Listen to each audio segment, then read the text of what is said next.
Who's more emotional come Saturday, you or Dad? I think my dad will be for sure. Last son running out there. Yeah, I think he'll cry for the first time.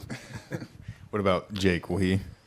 Yeah, he'll be real emotional too because he can't come to the games anymore. He Oh, still yeah. can. But he's gonna be like, dang. Yeah. But yeah, no, my parents were talking about that the other day about what we're gonna do next year. They're gonna be so bored out of their minds on weekends, and they were talking about getting season tickets, and I was like, let's do it. What did you see from the defense against Arizona? Because obviously didn't come out with the win, but it seemed like you guys put the team in a position to win the game, but obviously just didn't. Oh yeah, I mean we started off great, held them to a lot of stops, and we just kind of broke there in the third quarter, which we still got to work on that. Then towards the end, our job is to get the ball back to the offense, and that's what we did. I mean, obviously we could have left a lot more time for them to go down the field and score, but too many mistakes still. That's what we got to clean up. Jack, when you look at BYU's offense, obviously Barrett Bachmeier's done a fantastic job as a freshman. L.J. Martin, Chase Roberts. What stands out to you about BYU's offense? Yeah, they're big and physical, man. They love to run the ball down the field. Bear is a great runner. That's someone that we key into stopping. The O-line's just big and physical.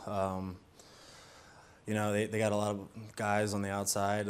Just get the ball in the perimeter, and we can stop that. I think we'll be okay. I don't know who you can compare him to, but if he gets loose and you run into him, you guys are about the same size. Are you ready for that? Oh, yeah, for sure. I mean, yeah, he's a really big dude. We just got to go low, got to wrap up, got to all rally to the ball, and I think we'll be fine. We all do that. It seemed like there were multiple plays that came down to maybe even a few centimeters that could have led to a different outcome. The 3rd and 5 one-handed catch on the sideline, Christian gets his hand right underneath the ball on a 3rd down. Does that just kind of speak to how brutal the game of football can be? Because you guys have had those plays come out in your favor sometimes this year, but obviously it goes against you. Yeah, like I like to say, it's a game of inches, man. And you got to make up for those inches. You got to make those type of plays. Just those little access throws were kind of killing us out there. But it comes down to a game of inches, and you just got to make those plays. Jack, obviously a big one on Saturday versus the top 10 team. Nip at night, first time in 2 years. Where were you when you heard the news it was a night game, and how excited are you to have your final game be that nip at night that everyone was hoping for?